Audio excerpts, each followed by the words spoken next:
Lovely ducks, it's Simon here. Welcome back to the Hermit's Cave. Hope everybody is doing okay.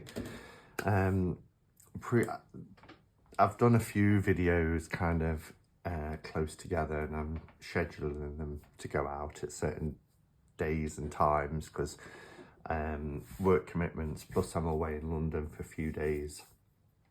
Again, work related, and I just don't want that kind of big gap.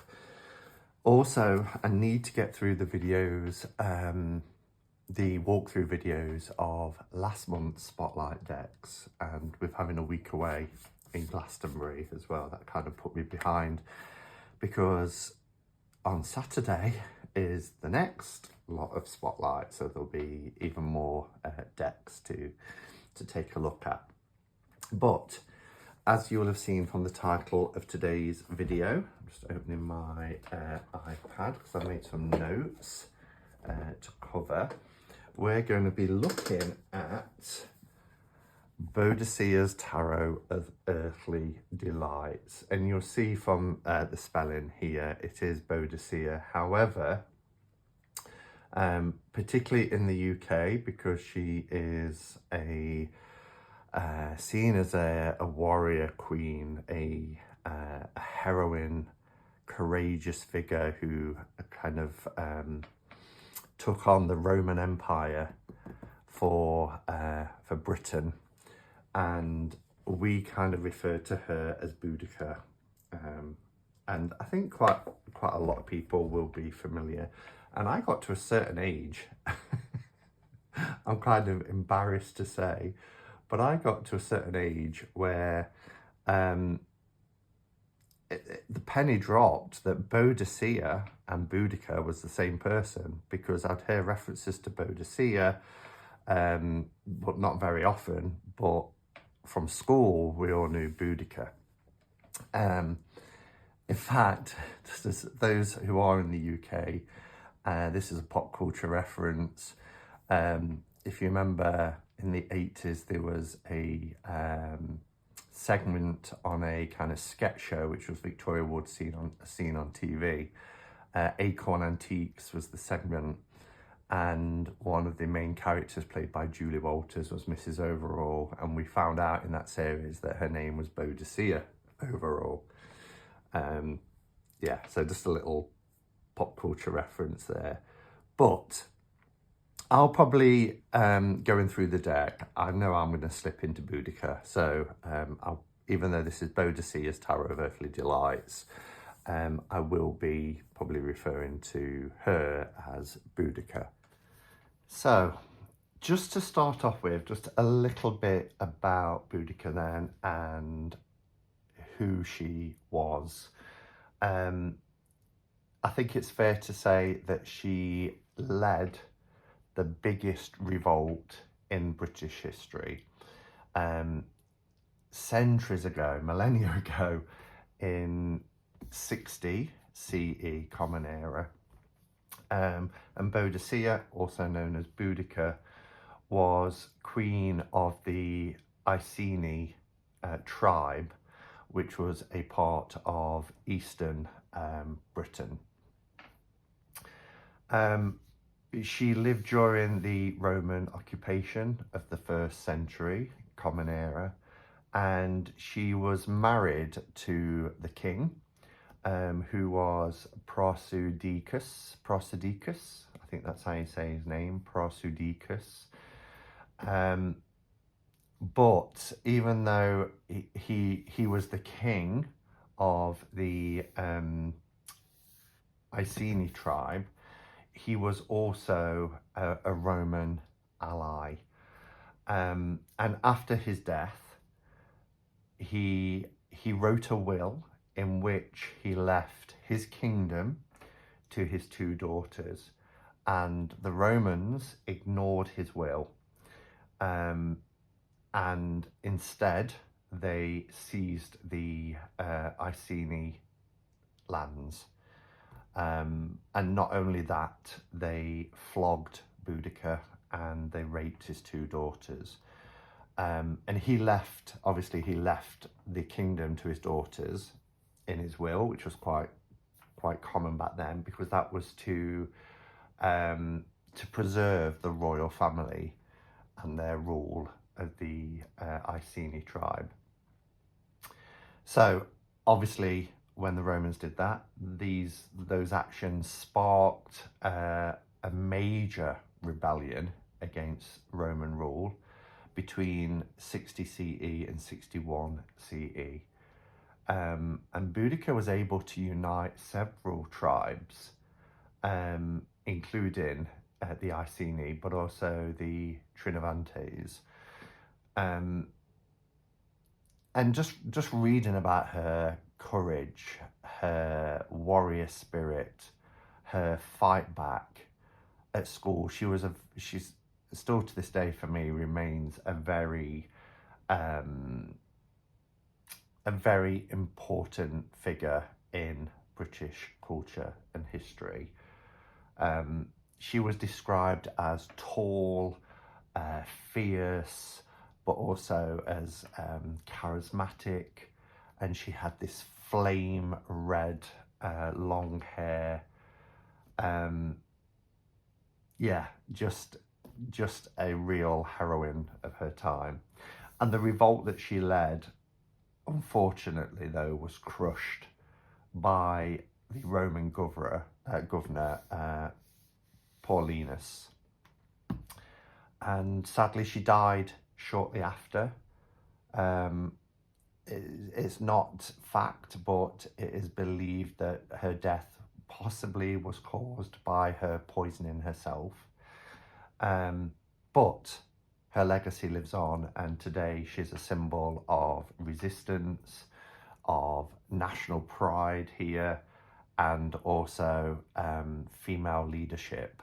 I mean, think back to those times, and here we have this amazing, incredible, powerful woman who fought back against tyranny. Yeah, so just a little bit about her before I dive into this beautiful kit. So I will, just before we have a look at the deck, I will bring the camera down for when I show the cards. We'll have a close-up look at the cards. I've left the camera up for now because, whoops, this set is humongous.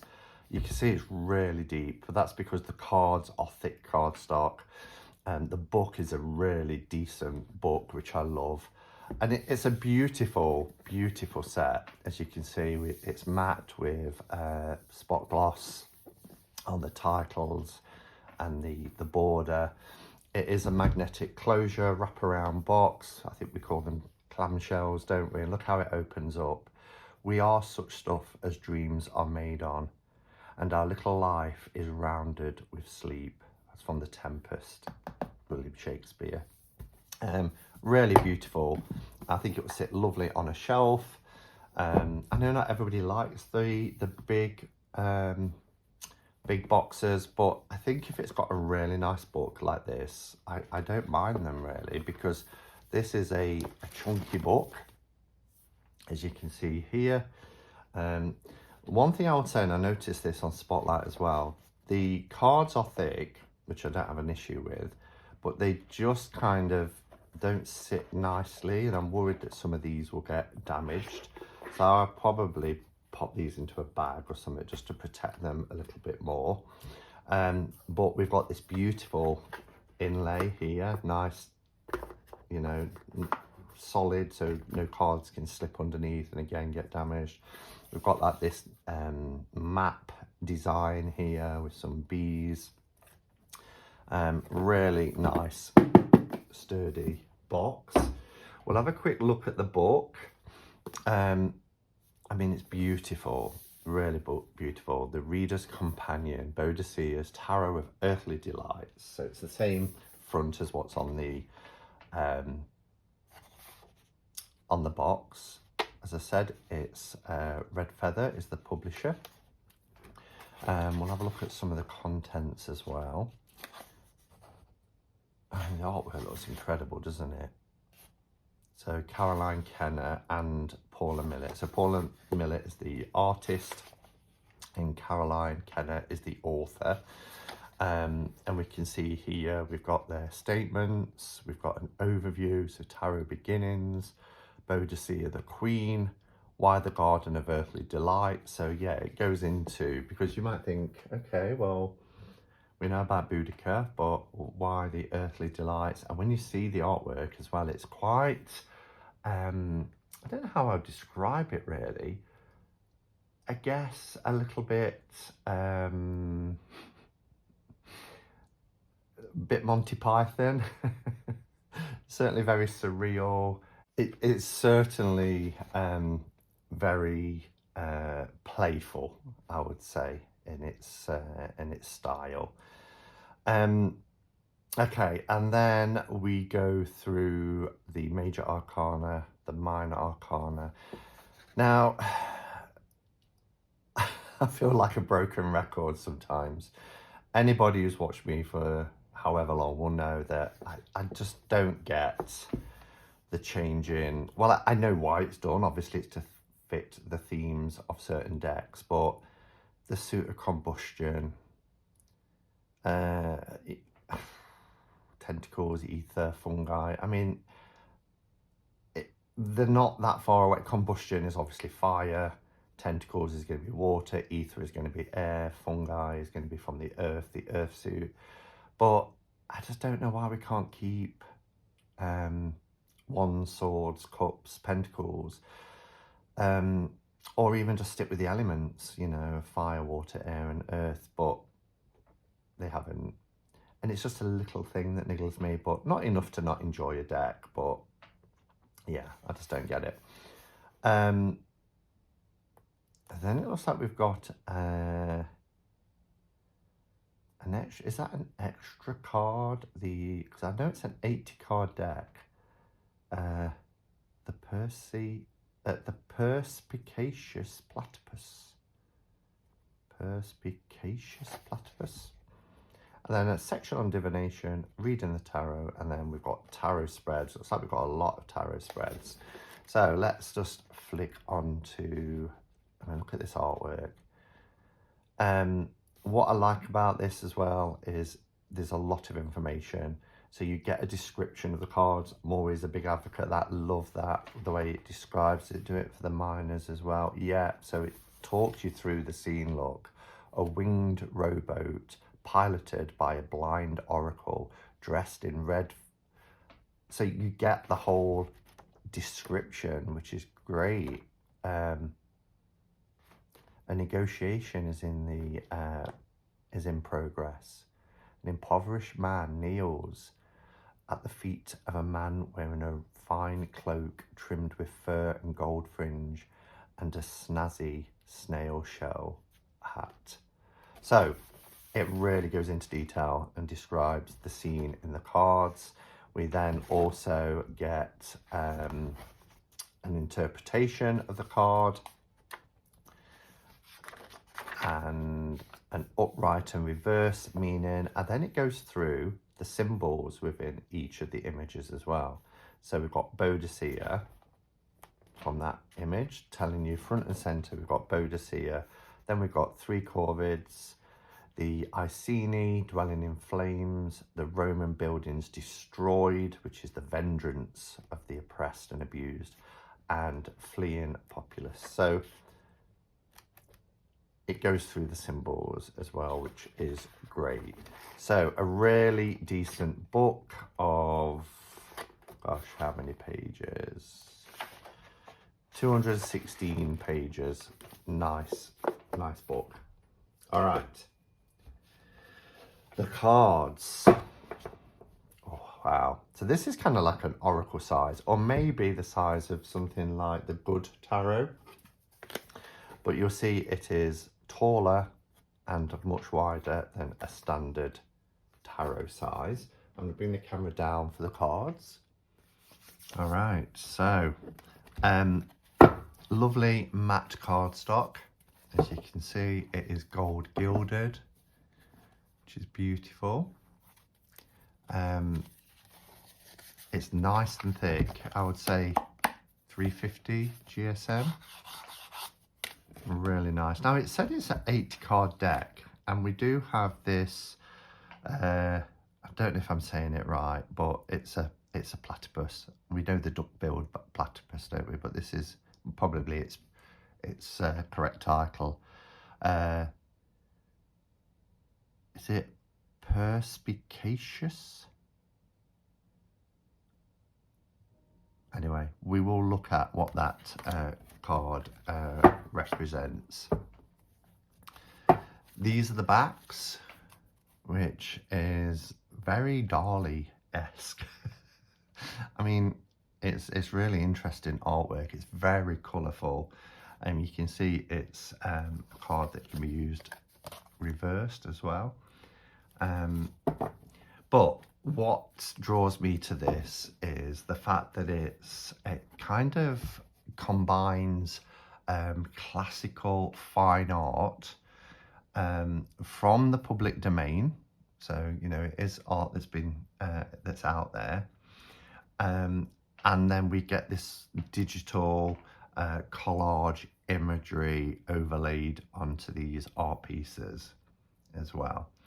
And I just find this really quirky, as I mentioned before, quirky, surreal. It's quite humorous as well. This deck is a humorous deck, and I get vibes of Monty Python and, yeah, maybe JJ Granville. Okay, so they are on a bordered, a patterned border with the art image, but even the art itself is, you know, you get more, certainly in width, than you would a standard tarot size, even with the border on here. So here we have our Fool.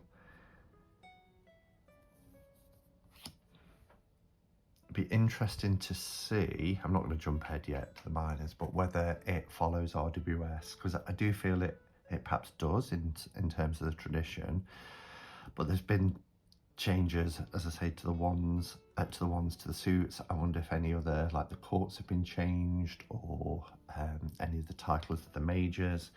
But as well as it probably following an RWS tradition, I do think that it's got its own reinterpretation. The Magician, High Priestess, that's beautiful, isn't it? A huge moon. The Empress. I mean, you'd have to have Boadicea, wouldn't you, as the Empress?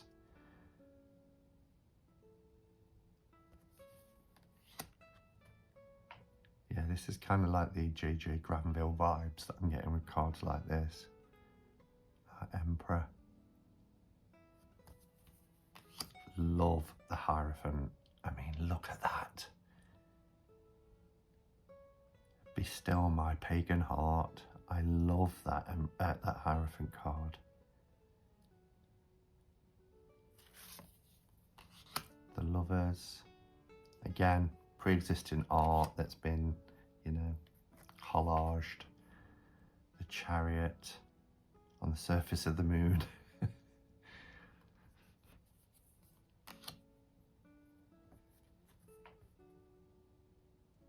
And there's lots of creatures in this deck. There's our Hermit, look, that's beautiful.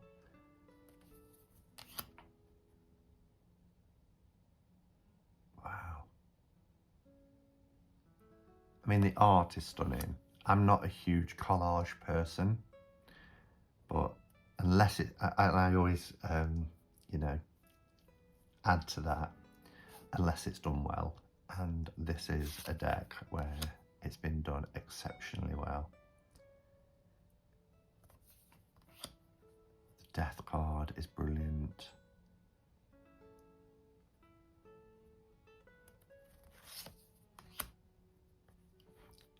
Temperance. Look at this Devil. That's very medieval, isn't it?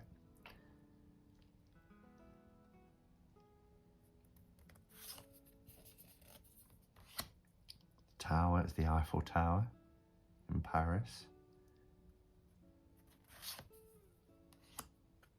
Star.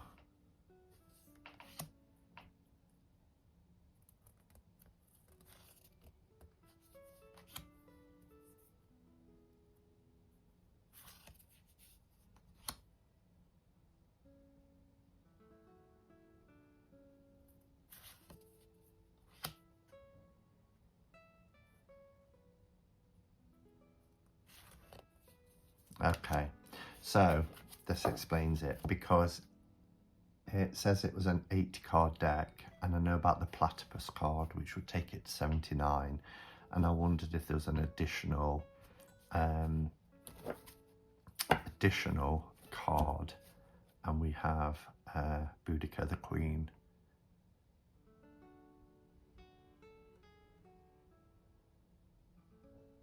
Wow. All right, so that's the majors, and then we've got our minors here. So Combustion is the fire suit, which in RWS would be the wands. That's beautiful. Oh, I love that.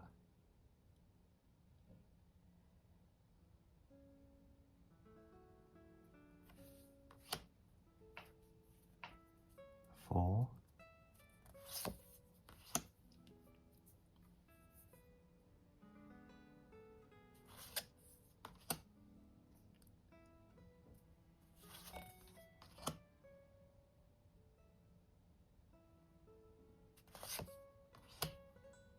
I love to see a face in the moon.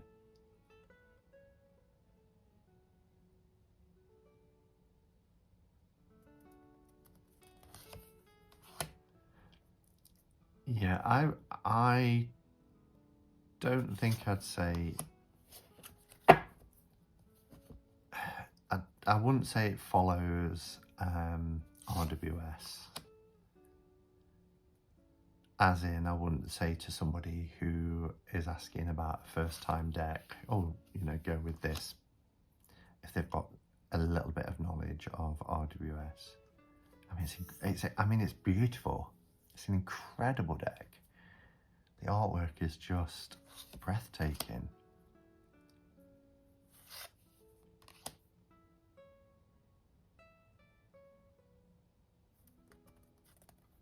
And then it looks like the borders are colour coordinated as well, because we're going into our water suit now, and it goes to blue borders. That's from the backs, isn't it?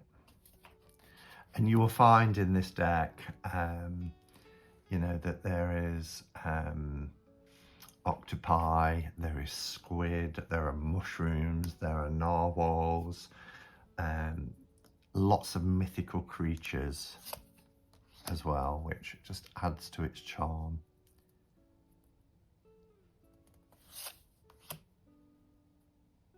Ow.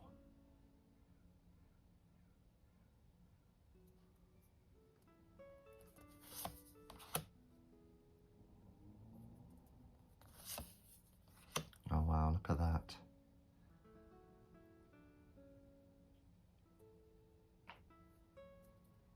Yeah, it's, I can't really link it to the artwork of RWS. So I would say that, you know, it's using its own creative take.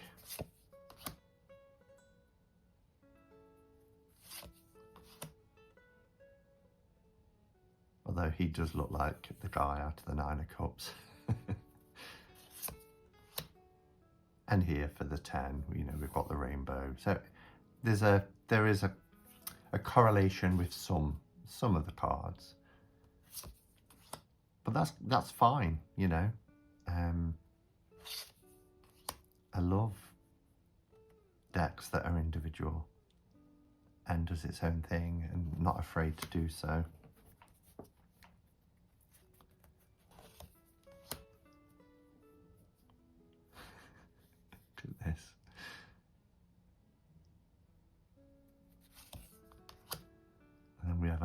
suit,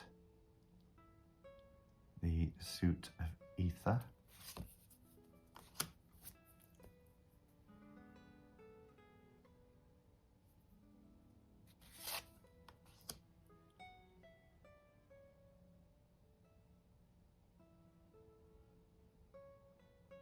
That's quite beautiful, isn't it?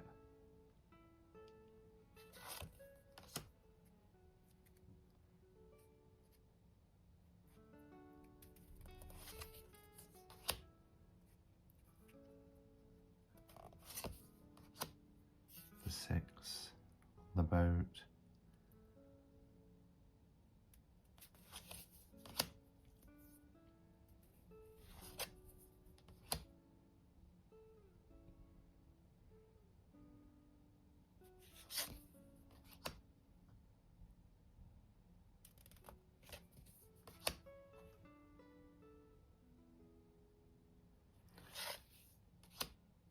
When I go a little bit quiet as well when doing walkthroughs, it's because I'm really taking in the images, because there's depth to these. They're multi-layered, and not just in terms of its approach to the art, you know, with artwork and then overlaying and with the I want to say decoupage, but that's not the word. The word's gone out of my head. ADD brain. Collage. But what that does is just give you so much. It's a deck you want to sit with and just drink it in and absorb it and see the layers.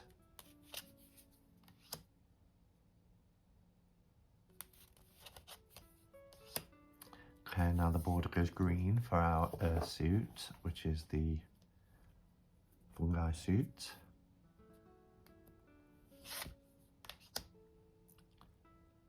Oh, it looks like we're going to have fungi on everyone.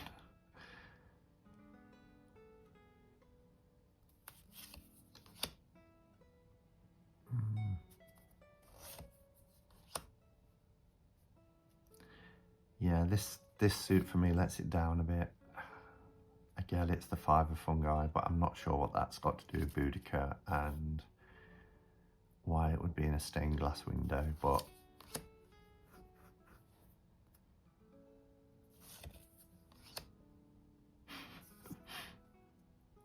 although it is, like we said, there's humour in the deck as well.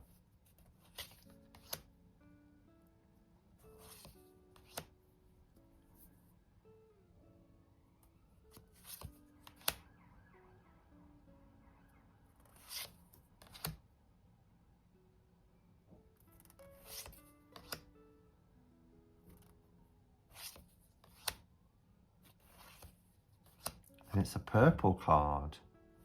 Let's look that up. Okay, perspicacious platypus. A platypus regards their reflection in a large, ornate, gilt-framed mirror. The mirror leans against a wall covered with indigo wallpaper, representing outer space. It is sprinkled with thousands of tiny stars. Left of the mirror hang 3 framed portraits, a duck, a beaver, and a photograph of Pamela Coleman Smith. Oh yes. I nearly didn't see that. The vision in the mirror is a bold contrast to the subdued room decor. Our platypus happily regards their double in the looking glass rising from a lush garden. Exuberant blossoms burst from the beds, blanketing the greenery with impressionistic hues. In the near distance, a sassy Venus statue gazes towards the platypus across a lily pond. Yeah, it really describes the scene, doesn't it? The platypus and their reflection smile proudly at each other. A shaft of rainbow light falls from beyond the mirror, passing through the mirror's crowning ornament of the all-seeing eye.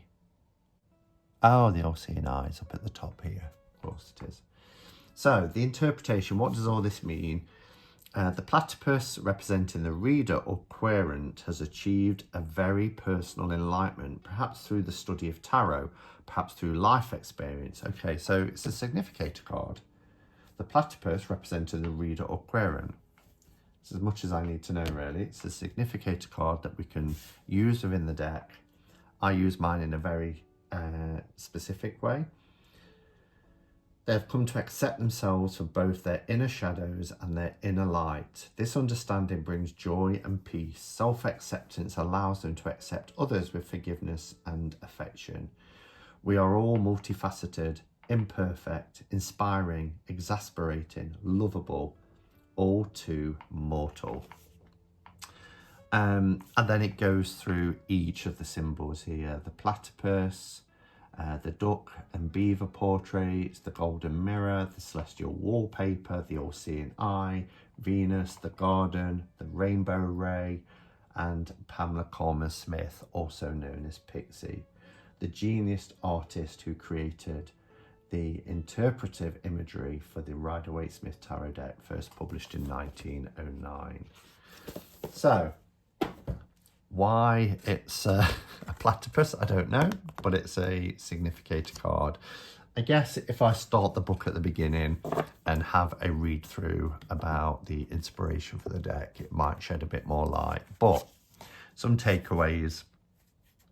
I would say this is probably one for more experienced tarot readers, but the images are, they're vibrant, they're colourful, they're quirky, they're humorous, it's surreal. If you like digital collage combined with a more classical fine art, then I think you'll really enjoy this deck. Let me know your thoughts. It has been out for a while. I bought this as a gift for somebody back in September, so I know it's been out a while. But if you've got it, how have you found working with it? I don't know how I'm going to work with it yet. I need to give that some thought, but it's certainly a beautiful deck. And if you appreciate art, then I think you'll like this deck as well. Yeah, all right, let me know your thoughts, and do check the deck out at Oneness Emporium. There will be a link to the shop in the description below. And as always, if you want to get 10% off for watching this video, then do use the code here, Hermits10 at checkout. All right, thanks for watching, everyone, and until next time, go in peace. Namaste, and blessed be.